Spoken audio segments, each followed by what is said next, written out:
welcome back to my channel, The Preppy Project. Today I thought I would sit down and talk to y'all about how I am preparing to take the NCE, or the National Counselor Examination.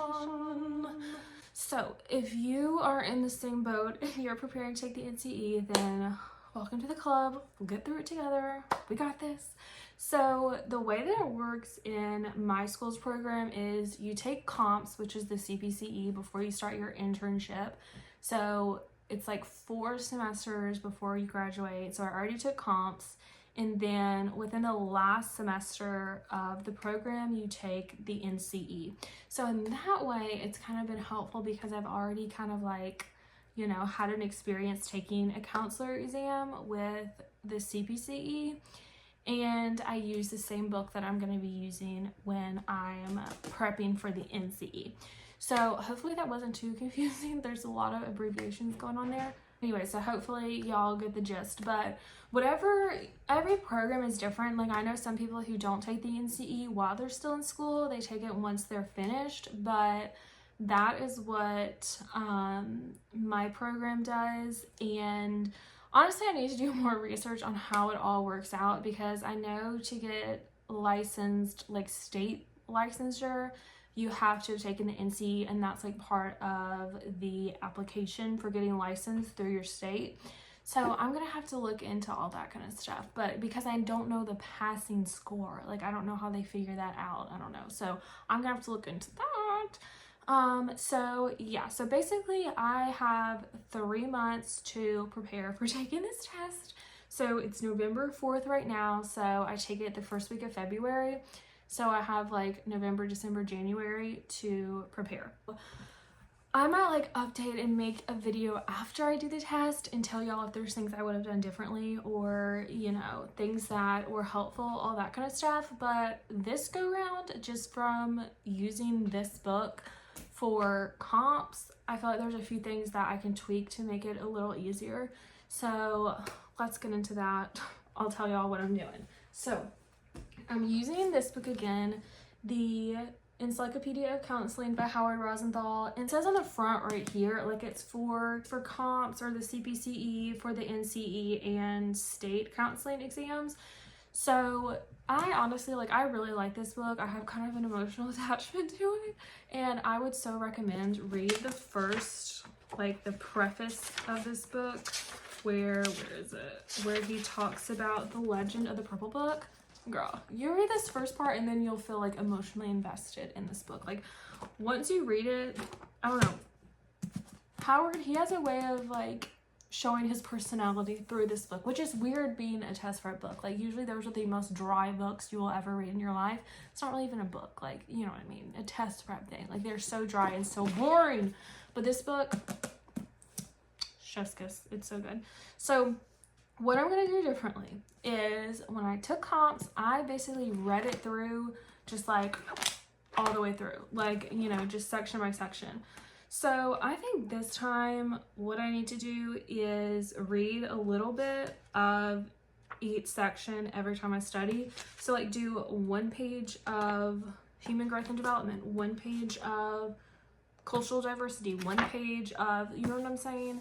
So I feel like that might be a little more helpful, because the other way you're going through a whole section at one time and then it'll be like 2 months later and then you forgot what the first section was about. And that's my worry, you know what I mean? And so I feel like, I don't know, I'm just gonna try it and see what happens. Also, I'm big about doing post-it notes on pages that I'm not super satisfied with how well I know it. So if there is a page in here where I'm thinking, okay, like I read this, but I don't know if I could answer these questions in like a week, I put my sticky notes on that page and keep revisiting it. Also, make sure that you're not just relying on these explanations. If there's an explanation you don't totally understand, Google it and try to figure it out from other people, like have other people explain it, because I've done that a lot in this book. Like, this book is a good jumping off point, because if there is a subject in here that you're not very knowledgeable about, then you know what to go look up for later. So doing that. And then also one thing that I want to make sure that I do is this last chapter that says final overview and last minute super review boot camp. I think I only had like 2 days to go over this, and it says like do not skim over this, leave this for the last like week or so before your exam. And so I think I'm going to really try to have like a week to go over this. Also, the day of comps, I listened to the audio version that's on YouTube, and I kind of wish I would have listened to that a few days before. So maybe I'm going to try to, like, 2 weeks leading up to the exam, maybe do like the audio, listen to that, and read through the boot camp just as much as I can, because there was a question on the NCE that was literally on that audio, and I just sat there and I was like, what did he say? And then you realize, like, if you don't know it, it's not coming out of your brain, you know what I mean? Like, you can try to recall it, but it ain't coming out, you know? So that was very frustrating. And I don't know if I got that question right or wrong, because they don't tell you.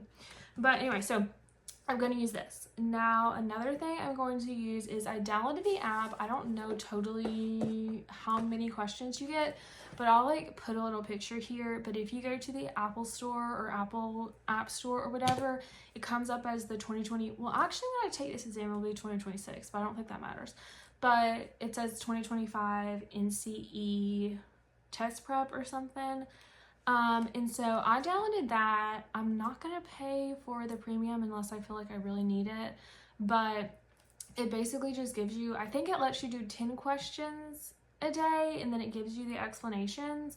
But with those 10 questions, I feel like it's just another way to gain more information and to also read it from a different style of writing than this book. So I'm gonna do that.